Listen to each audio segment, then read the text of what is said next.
In this video, we're going to look at ionic equations. So what is an ionic equation? Hopefully it's obvious, it involves ions, but our definition is a symbol equation that does not include spectator ions. And actually, it's easier to work out what we mean by spectator ions by considering the separate types of reaction that we use ionic equations for. So mostly for precipitation, a little bit of acid-base, and also for redox. Here's a couple of examples of ionic equations that we may have seen before. We've got the first one, which is a precipitation reaction to make iron 2 hydroxide, and the second one, which is a displacement reaction where magnesium is displacing copper from a compound. There are a few perhaps misconceptions that we might think of when we consider ionic equations that we need to get rid of. So the first thing is, although ionic equations include ions, they are not exclusively made of ions. We don't need to make up a charge for something that doesn't have a charge.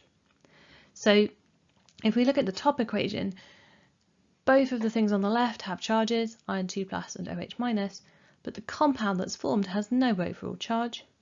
And in the second equation, we've got magnesium has no charge because it's starting as an element in this situation. So we're only having a charge when we are removing a spectator ion. So for example, the second equation might be magnesium plus copper sulfate. The sulfate isn't changing, so we take it out. If you're taking a sulfate ion away, the thing that's left must have a charge. And ionic equations have to be balanced. That means that the atoms need to be balanced, and so do the charges. So you can't have a different charge on either side, and we cannot balance the charge using electrons. So an ionic equation shows a full reaction still. It is not a half equation only showing loss or gain of electrons. And although we have to balance the charge, sometimes people think that that means the charge has to add up to 0 on each side. So in my top equation, that is the case because a 2 plus 2 lots of a 1 minus ion does equal 0, and of course that is why we have a neutral uncharged compound on the right. But in the bottom one, it's simply the case that both of these, left-hand side and right-hand side, have a total charge of +2. So we've not cancelled the charge out, we've just made sure it's the same charge each side. And you don't need to know the full equation to write the ionic equation, and we'll look at an example of that with precipitation. So precipitation is probably the first place you came across ionic equations, and you'll definitely be coming across more of them. So we've already said that this is about mixing two solutions, in this example lead nitrate or lead 2 nitrate and sodium iodide, to make an insoluble solid, which in this case is a yellow precipitate of lead 2 iodide. So you can see that the full balanced equation is actually quite involved, because we've got lead 2 nitrate, which means we've got to have a formula with brackets in and everything else, and we've got to have some balancing. So how do we turn this into an ionic equation? The reaction's happening because lead 2 iodide is insoluble. So if you think about it, if I swapped my sodium iodide for potassium iodide, I would still get the same yellow precipitate forming. If there was an energy change associated with it, I would get the same energy change. So that's because the sodium ions are not doing anything in the reaction.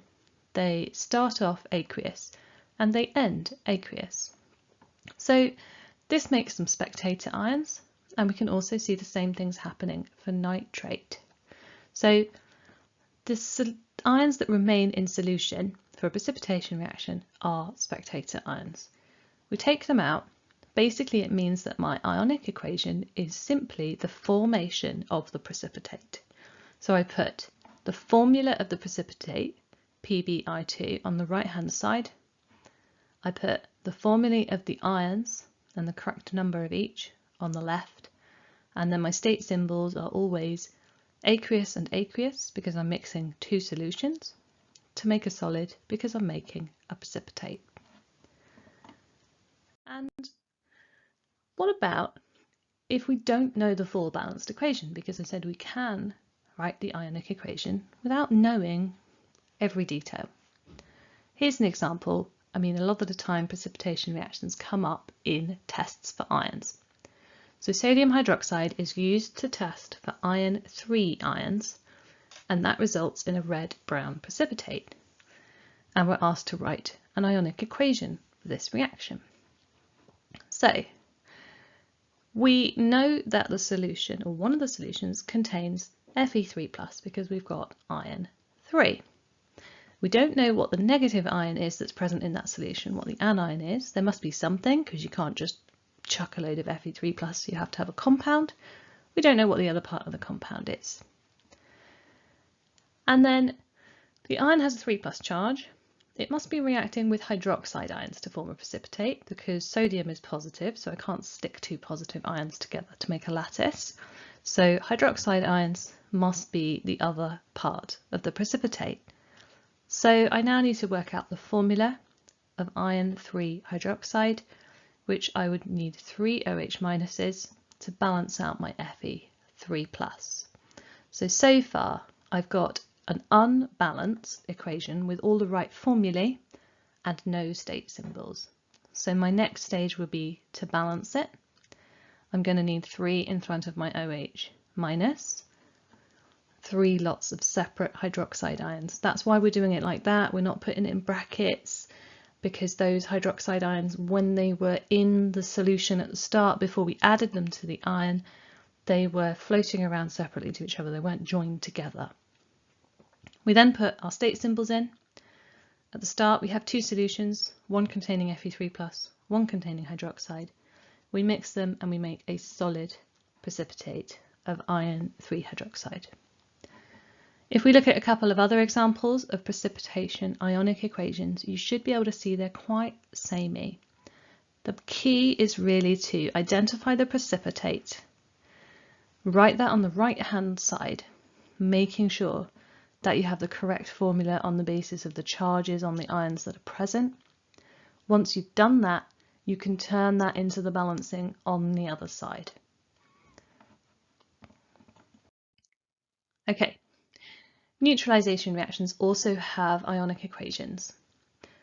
And the main one is if we were looking at an acid reacting with a metal hydroxide.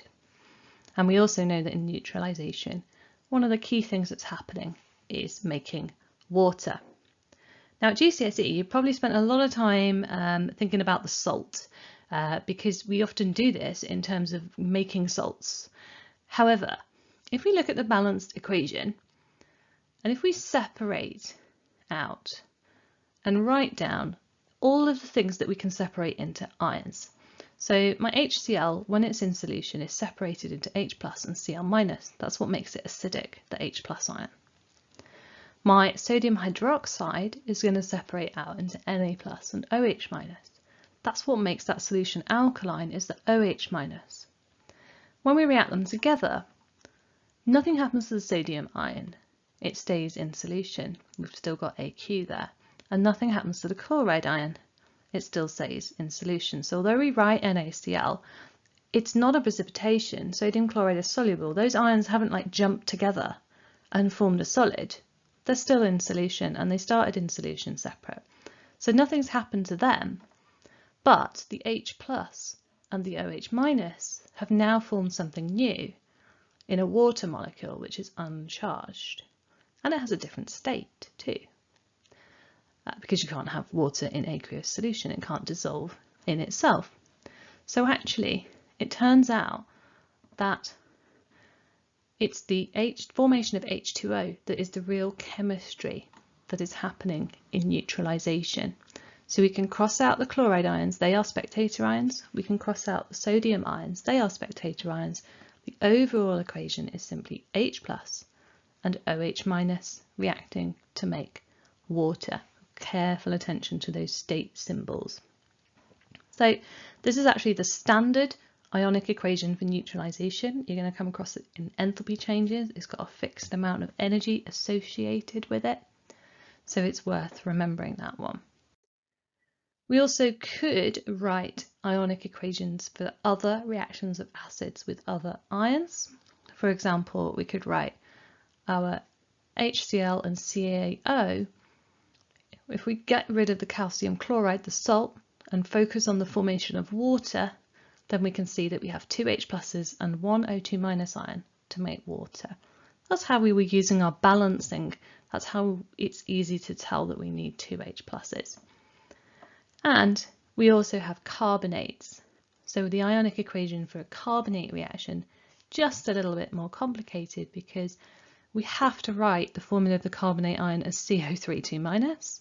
We can't sort of split it up, which means that we don't only make water in the ionic equation, we make CO2. But then we should know that because CO2 is being made as a gas. So we've got a very clear chemical change there, making CO2 gas from otherwise aqueous, or in the case of calcium carbonate, probably in a lattice ion. I've not included state symbols here because calcium oxide and calcium carbonate would in fact be solids, so that's a little bit confusing to think about the state symbols. But you can see that the main chemistry is the formation of water.